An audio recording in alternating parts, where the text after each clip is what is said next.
We'll start off with some breaking news on Olympic swimmer Michael Phelps. Michael Phelps was arrested early this morning and charged with driving under the influence, excessive speeding, and crossing double lanes on the I-95 freeway in Baltimore. Madison Bumgarner put on a pitching performance for the ages by pitching the San Francisco Giants to their third championship in the last 5 years, beating the Kansas City Royals 3-2. In other NFL news, the Seattle Seahawks pull off a 27-17 win over the Washington Redskins under Russell Wilson's record-breaking 122-yard performance, the most in Monday Night Football history. Look for both teams to put on an offensive show, as both teams have explosive offenses that can put up points. The Kansas City Royals, though, have nothing to be ashamed of after making it to the playoffs and the World Series for the first time since 1985. Washington, though, struggled to gain any momentum on offense. Wilson also rushed for a touchdown, but the game came close at the end, even though the Seahawks jumped out to a 17-0 lead. But then in the third period, Red Wings center Justin Abdelkader scored 2 goals within a span of 6 minutes to give the Red Wings the lead. Pavel Datsyuk finished off the Capitals with his goal with 53.9 seconds left to play. ESPN will continue to air the draft combine, and draft lottery. The big left-handed pitcher came out of the bullpen to throw 5 scoreless innings on 2 days rest.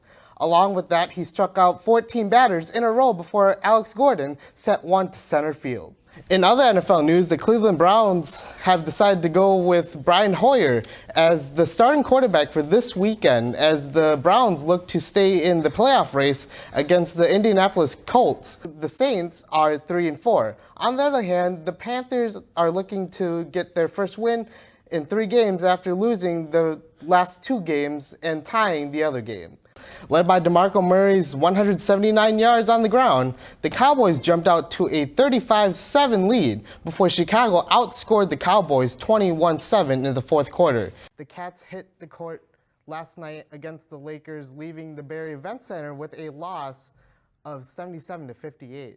Even with Jay Cutler throwing for over 300 yards, the Bears weren't able to pull out a victory, as they have lost 2 straight and sit in last place in the NFC North. Early in the game, the Wildcats seized the reins by racking up a lead of 19-17 early in the first half.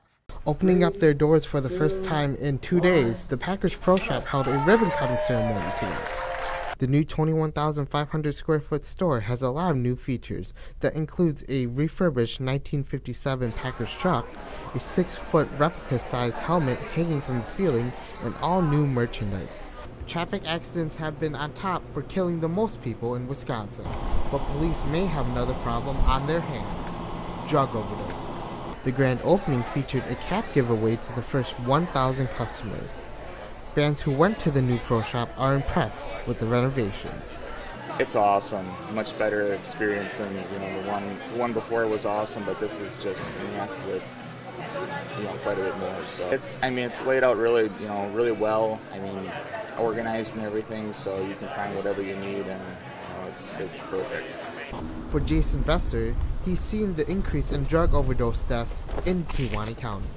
I've been working as a drug investigator since 2000, and from 2000 to 2011, we averaged about 1 death a year due to overdoses. And from 2011 to 2014, in Door and Kewaunee counties, we've had just about 3 a year we average now. The new Pro Shop is all on one level, where the Hall of Fame used to be, so customers have more room and better access. Especially on game day. On game day and game day weekends, really, you'd come in and you could see that the lines were so long that people would look at it and say, I'll go somewhere else. The store is holding special giveaways and promotions all weekend. Fans hoping to get a look at the new store have until 7 tonight. Robin Bowers, who had a daughter die to a drug overdose, says the death was very devastating to her. It was such a devastating event, and it affected so many people. Both her children now don't have mothers. Her daughter, who was only 28 at the time of her death, had been battling drugs for years, but you wouldn't see it from her personality. She was super, super happy, and feeling great and smiling and laughing, and she went to her boyfriend's and didn't come back. Reporting from Kiowani County, Hau Khuong, Action 2 News.